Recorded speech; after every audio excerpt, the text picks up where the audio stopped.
Bonjour et bienvenue sur Artsider. Aujourd'hui, je vais vous montrer comment faire l'effet focus sur Photoshop. Comme son nom l'indique, l'effet focus est le fait de se focaliser sur une zone de l'image.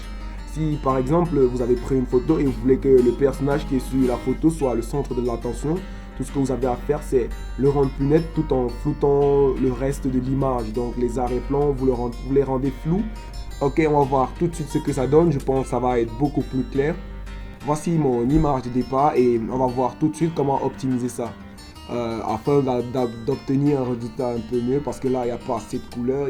Moi je trouve que cette image est très pâle et voici ce qu'on obtiendra par la suite après quelques bidouillages dans Photoshop. Ça c'est un aperçu de l'effet focus dont je vous parlais parce que comme vous pouvez constater, tous les objets qui sont proches de la caméra en fait sont nets et ceux qui sont très éloignés sont plutôt flous. Et c'est ça qui donne cet effet de profondeur à l'image. Et je me trouve que c'est nettement mieux.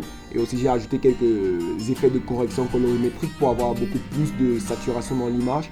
Et c'est beaucoup plus joli. Si on rentre sur l'image précédente, vous verrez la différence entre les deux. On dirait que cette image-ci a été prise avec un appareil photo professionnel.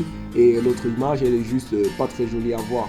Ne perdons plus de temps, passons tout de suite au tutoriel. On va lancer Photoshop. Pour ce qui est du logiciel, moi j'utilise la version CC 2019 de Photoshop. C'est vraiment l'outil par excellence de la retouche photo. Pour ceux qui n'ont pas encore le logiciel ou qui ne sont pas capables d'acheter le logiciel, c'est vrai qu'il coûte assez cher. Dites-le moi dans les commentaires et je vous enverrai un lien qui vous permettra de le télécharger gratuitement. Une fois le logiciel Photoshop ouvert, je vais cliquer sur l'icône de Photoshop là-haut. Et là, je vais aller chercher l'image sur laquelle on va travailler et je vais la drag and drop à l'intérieur de Photoshop. Là, ça va nous créer un projet automatiquement. Et maintenant, vous maintenez la touche Alt de votre clavier enfoncé et vous utilisez la molette de votre souris pour zoomer dans l'image. On va commencer par détourer notre personnage pour le détacher de l'arrière-plan. De cette façon, on pourra flouter l'arrière-plan sans que ça n'affecte le personnage en fait. Pour ce faire, on va utiliser l'outil plume de Photoshop qui se trouve dans la barre des outils. Vous pouvez aussi appuyer sur la touche P de votre clavier pour le sélectionner. On va commencer par faire le tracé de notre personnage. Utilisez le clic gauche de votre souris pour ajouter un point. Et si vous voulez faire un arrondi, vous n'avez qu'à maintenir le clic et étirer. Comme ça, là, ça va vous sortir une arête et avec cette arête, vous pourrez faire des arrondis. Et notez bien, une fois que vous avez fini de faire un arrondi, ne mettez pas le point suivant directement. Il faut d'abord couper l'arête. Parce que si vous ne faites pas ça, ça va créer ce genre de problème. Et pour couper l'arête, il suffit de maintenir la touche Alt et de cliquer sur le centre de l'arête. Et là, ça va couper court en fait. Et ensuite, vous pouvez continuer à...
quelques imperfections, des endroits comme ici par exemple, on a oublié de détourer. Tout ce qu'on a à faire c'est reprendre l'outil plume, on détourne la zone, on clique sur sélectionner, on met OK, ensuite on fait CTRL X pour effacer cette zone. On va refaire la même chose ici, rassurez-vous que vous êtes bien sur le calque 1. Ok, là c'est pas vraiment parfait mais je crois que ça suffira. On va réactiver l'arrière-plan. Ok, maintenant on va cliquer sur le calque d'arrière-plan pour pouvoir le flouter. Maintenant quand on va le flouter, ça va pas flouter le personnage parce que lui il a été détaché de l'arrière-plan.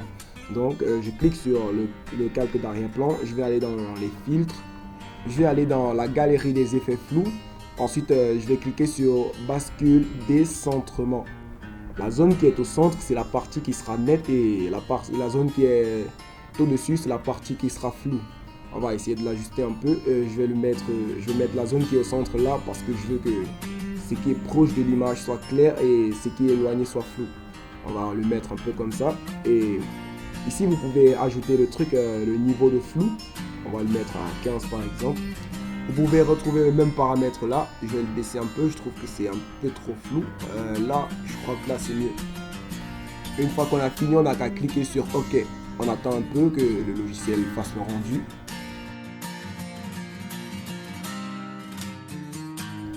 Et là, vous voyez que tout ce qui est proche est resté net et tout ce qui est éloigné est très flou. Et notre personnage, comme il a été détouré, il est resté net. On a fini avec l'effet focus, mais on va passer tout de suite à la correction colorimétrique parce que moi, je trouve qu'il n'y a pas assez de couleurs dans l'image à mon goût parce que j'aimerais que l'image soit bien brillante. On va cliquer sur le calque de l'arrière-plan pour pouvoir l'éditer. Ensuite, on va dans le panneau des réglages, on va cliquer sur contraste et luminosité. On va augmenter un peu la luminosité. Je crois que c'est bon comme ça. Ensuite, on va augmenter le contraste pour que l'image soit beaucoup plus contrastée. Ensuite, on va cliquer sur teinte et saturation. Et là, on va augmenter la saturation. Voilà, c'est bon comme ça. Bon, moi, je trouve que l'image est beaucoup mieux comme ça. On dirait vraiment que ça a été pris avec un appareil photo professionnel. C'est vrai, on pourrait aller beaucoup plus loin que ça avec Photoshop.